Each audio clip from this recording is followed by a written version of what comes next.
L'extraordinaire chronique cinéma de Benjamin. Mesdames, messieurs, la chronique cinéma de Benjamin Gomez numéro 365 vous dit buongiorno tutti, puisque l'on part à Rome pour le film de Philippe Garrel, Un été brûlant, avec Louis Garrel et Monica Bellucci. C'est sorti la semaine dernière. Buongiorno tutti. Voilà. Buongiorno. Je le redis parce que j'aime bien dire buongiorno tutti. Alors, on pensait que la nouvelle vague s'était brisée sur la digue des années 80, mais il y a un ressac. Quand Un été brûlant commence, on découvre le héros, Frédéric, qui est un peintre apparemment riche, puisqu'il s'est acheté un appartement avec piscine en plein centre de Rome. Alors bon, déjà c'est pas crédible, vu que les peintures qu'il peint, elles sont moins bien que les fresques de l'école primaire Jean Jaurès de Brignoles, dans le Var, mais bon.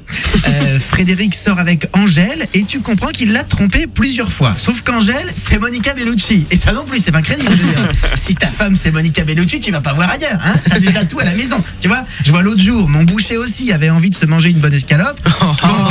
Il est pas allé se l'acheter chez le concurrent, Il est con. Qu'est-ce que j'ai dit ? Frédéric invite un couple d'amis, Elisabeth et Paul. Alors Paul, qui dans l'histoire est un acteur pas très doué, faisant de la figuration pour sauver les meubles. Et alors que je me rends compte que ce n'est pas tant un rôle de composition que ça, Frédéric et Angèle commencent à se dire qu'ils s'aiment. Ah puis non, finalement ils s'aiment plus. Ah ils s'aiment, si, mais cette fois-ci ils se le disent pas, ils se regardent. Du coup ils peuvent pas savoir qu'ils s'aiment, donc ils s'aiment plus. Cela dit, pas un mot en 2 minutes, ça fait long. Au moment où Angèle se met à coucher avec un assistant réalisateur des tournages où elle travaille, oui parce qu'elle aussi elle est comédienne, Frédéric la traite de pute, il prend tous ses amis dans sa vieille voiture et ils partent dans la campagne de Rome manger au resto. Et après une conversation où Monica Bellucci a tellement chuchoté avec son accent italien que j'ai juste pas réussi à comprendre ce qu'elle disait. Elle plaque Frédéric, il se suicide en s'encastrant dans un poteau avec sa voiture qui de toute façon était plus cotée à l'Argus, donc mécaniquement c'est pas une grosse perte.